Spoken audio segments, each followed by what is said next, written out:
if you actually look at how a story is structured, stories about conflict. It's about someone, you mentioned earlier on about a goal. Yeah. So the character has a goal they want to reach, but as they go through the journey, they get obstacles that knock Oh, them yeah. off balance, Yeah. and they have to make adjustments to be able to get back. That's right. And then they have, so those obstacles could be their own mental attitude to what they're actually doing, their own physical attitude, or what's something that prevents them physically from getting somewhere. Yeah. Other people that can actually physically try to stop them, and the environment. Your pieces there talked about the environment that the person was actually in, and there could be things restricting them within that environment. The fact you're on a train, you've got Yeah. nowhere else to go while you're on that journey. Yeah. You're on a boat, you can't Yeah. go anywhere because it's just water all around you. Yeah. So you're restricted to having to cope with those different environments that you're actually put into. But environments bring opportunity. Yes. And that's important to be aware of that, because when you're on a boat, I remember coming up the east coast of Ireland, and I wrote about it. Again, it was one of these things. The weather was deteriorating, and I was personally beginning to get a little afraid. I need to do this, I need to do that, I need to do the other.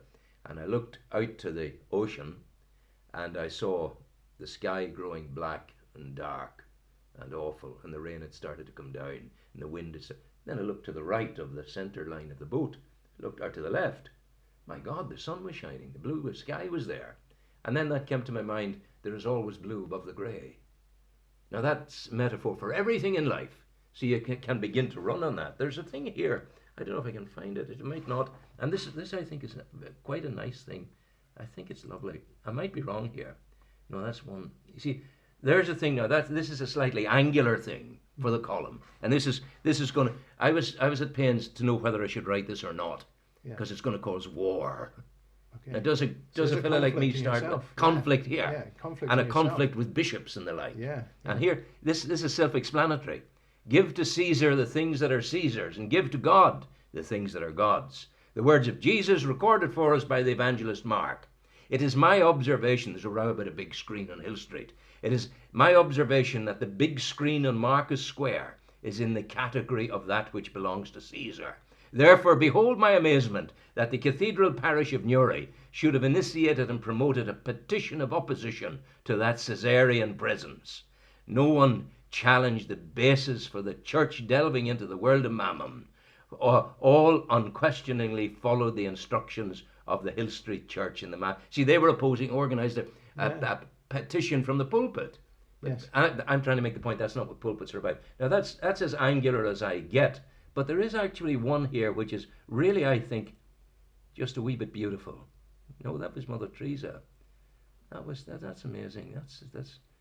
She was made a saint. Yes. There's opportunities there.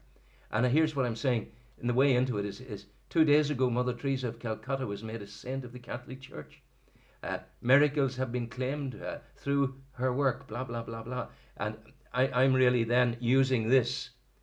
I say here, I'm saying that miracles have been claimed through her work from heaven. And the two miraculous events that formed the basis of her canonization were disputed by some. Thus, I am required to speak. I'm using the row over her in another place to get me into this here. And that again allows me to tell a story which is moderately interesting,